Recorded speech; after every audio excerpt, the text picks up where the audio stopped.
I could do that. I would love that. Yeah.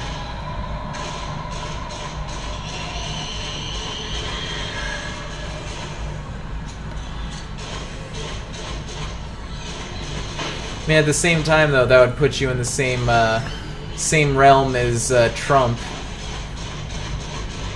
I would have. Well, no. Shit, on the way to being the president? Was he not a manager? No, Trump had a short storyline going into WrestleMania 28? Right. Somewhere between 28 and 30. Or, no. It wasn't even that. It was 20.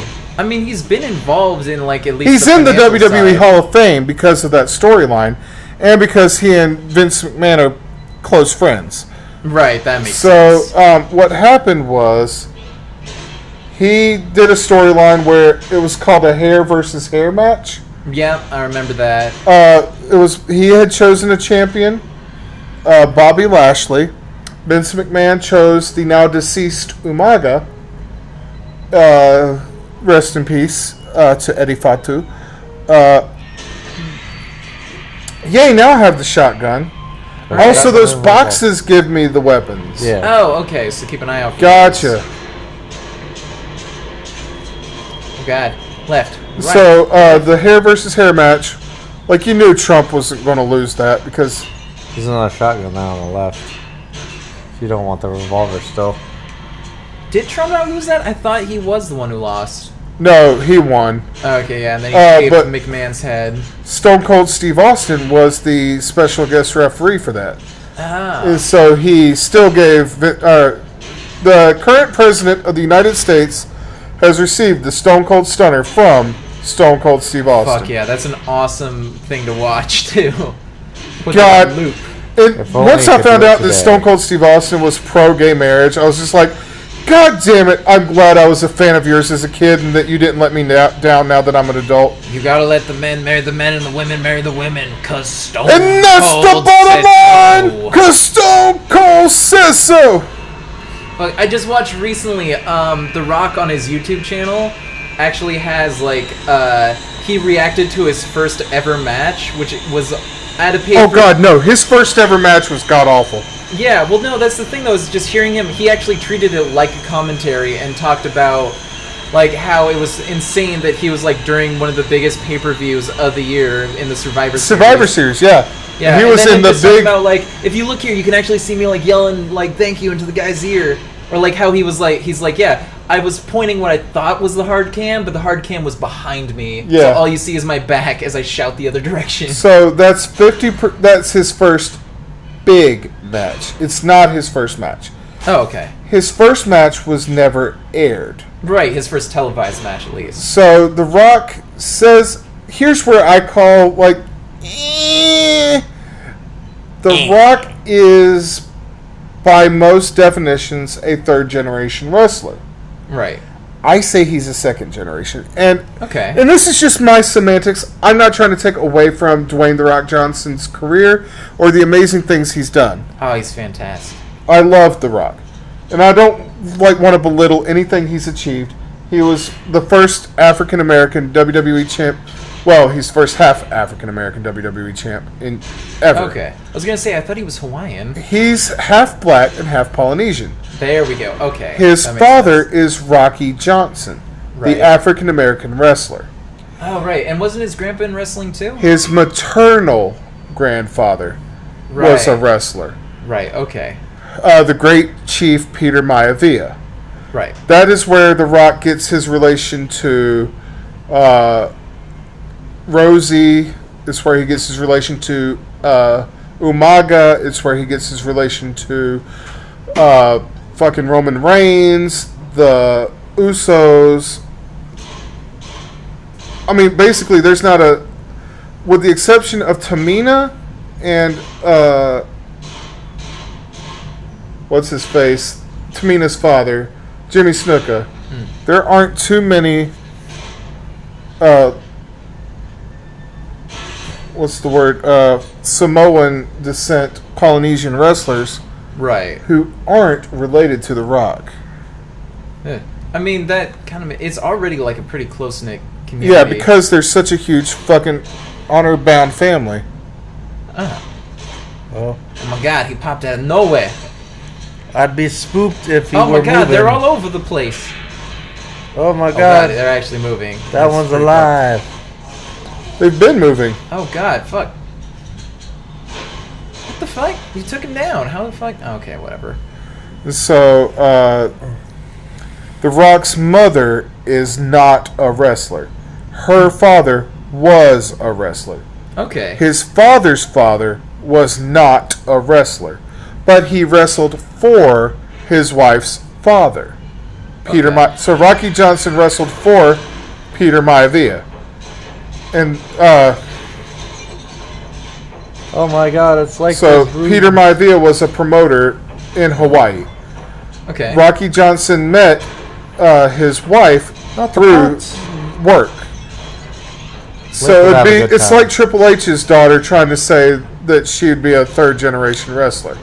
Right. I call bullshit. Stephanie McMahon has wrestled, so she really could make that claim, but if Stephanie had never wrestled, I would say, well, no, that's questionable. Well, I Because, mean, with the generation skip, does that really become second generation, or does that become like second and a half generation?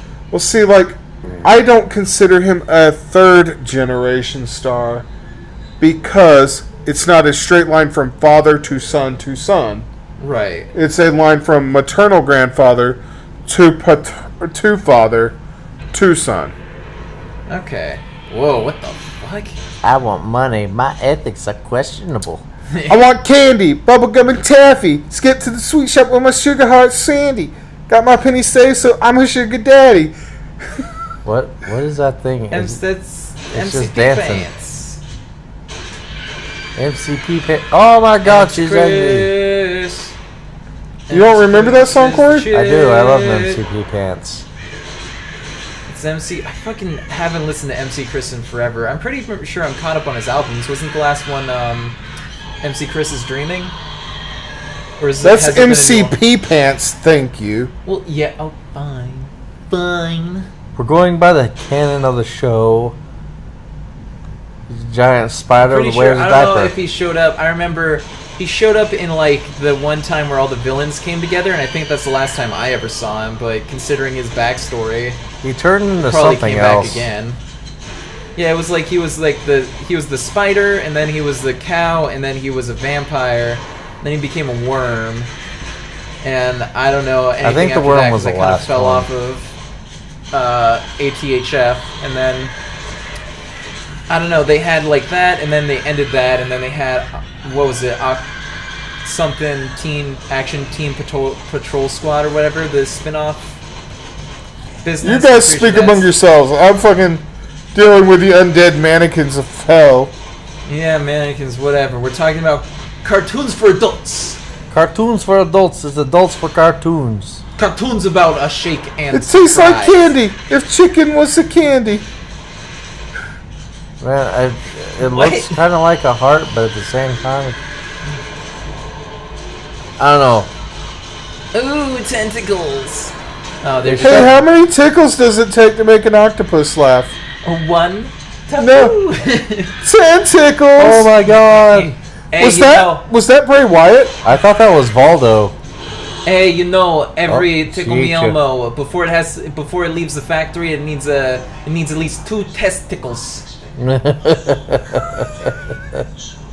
Emma doesn't like when you make jokes about him like that. It's very inappropriate. Yeah.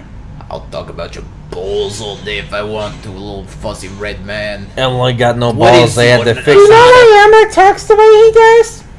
What is this? How do you think you'd sound if you had a fist up your ass all day? Shit, sounds like it'd be pretty difficult, let me tell you, Elmo. Difficult or wonderful, yeah. Elmo, what was your first gay experience? My first gay experience was with Kevin Clash. Okay. You know what? I'm not going to make fun of the guy. He was the Shredder. Oh shit, was he? Yeah, he was Super Shredder in Teenage Mutant Ninja Turtles 2. Who is the Shit. Shredder? It would have been better if he had actually fought them rather than just pull a dock onto himself. That was the worst way they could have done that, because it would have been such a badass fight. But I believe the reason they actually did that is because I'm sorry, the guns look so much cooler this way than when I load them. Yeah. I believe the reason the Super Shredder just ended up killing himself was because they ran out of like budget and they couldn't actually shoot a Shredder film. You know, the original TMNT was actually an indie movie. Yeah. Like they actually they did it fully independently. I don't want to funded. sound like a smartass for going. Oh yeah, of course. I just learned that about a week ago. Yeah, probably with the same Cracked article I read it in, huh? But yeah, I read Cracked religiously every day. Yeah, You know this because I want to work for Cracked. It's just their forum setup is really difficult to break through. I wanted to try it, but at the same time, it's like it's so convoluted and like getting yourself noticed. It feels like it's no easier than if you just started your own blog and like added them on Twitter. Dude, I felt sick as shit when I found out Maggie Mayfish was 25. Oh. Why did you feel like Ting. you? Ting, Like, ting. I'll never understand the Hey, look, it's me, homie. Hello. Oh, Oh no, wait. I find it difficult to really take a lot of these articles seriously because they're like, this person was a billionaire by age 25. Don't you feel like a wasted? You're talking BuzzFeed. We're talking Cracked. No, Cracked is actually decent. It's one of the They're few, more like, intellectual, yeah. Like the way that they format their titles and stuff is still like a clickbaity list format. Because they have to, though. Right, that's the only way to actually be successful in this day and age when you're making articles online. But it's like it is actually really humorous. I'm not really familiar with a ton of the new Cracked writers, but that old guard. Maggie Mayfish is the one on excessive pop culture disorder with Daniel O'Brien. Okay. She's the girl that's on every episode. Every episode. Yeah, she's. Did you watch the most recent episode where they talk about Dream Daddy? Yeah. Her. Or Dream Daddy shit. I didn't see that one then. The podcast length one. Oh. It's not called that. It's called No, there's excessive pop culture disorder. Yeah, it's excessive one. And then there's the excessive pop culture discussion. Oh, excessive. Yeah, I've only watched obsessive pop culture disorder, so I haven't watched excessive yet. There's excessive pop culture disorder, and then there's his talk show that's excessive pop culture discussion. Right. I started watching one of those and I didn't finish it, but I know who you're talking about now. Yeah. The girl that does the she's on every episode with him at this point. Okay. They have occasionally Soren Bowie on. They have occasionally, more often it's Soren Bowie, but It'd be nice to see David Wong, but we know he lives in the middle of friggin' nowhere, so... I like John Cheese. Yeah, John Cheese is great, but I don't think... Has he even shown up on the podcast yet? No, I don't think he lives in California with the rest of them. No, yeah, neither does David Wong. They both live in the same small town. Christy Harrison is one of my favorites. If you're... Like, I don't want this to become a thing where I'm, like, tagging them in Twitter and whatnot. Like, hey, we talked about you. Oh, wow, they moved. No, don't stop dodging. No, take it in the face. Wow. Oh, God, did you die? Did I die? Oh, Fuck, you died. Wow. I guess try that one again. But, yeah, I only recently realized that Jack O'Brien's gone now. Because David Wong took his place. Jason Parham is his actual name is. And yeah, it's the idea is that him and John Cheese were actually just really good friends, and then David broke through on Cracked, and he brought he brought John along with him.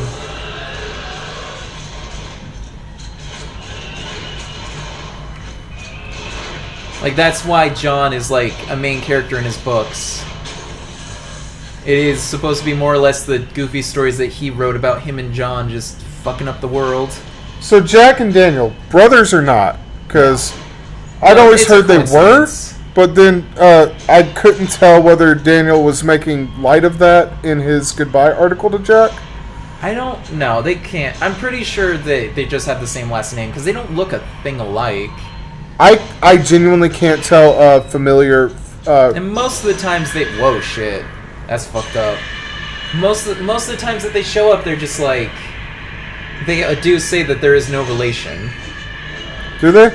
Yeah, on the podcast at least. I don't know if you've picked up the podcast since. I've never watched the podcasts. Yeah, I mean I listen to them a lot. They're really good stuff. It's definitely like less comedy and a lot more like just discussion about stuff, but it's really informative stuff. So it's worth listening to at least. Like it's definitely something good to have on while you're like doing the dishes.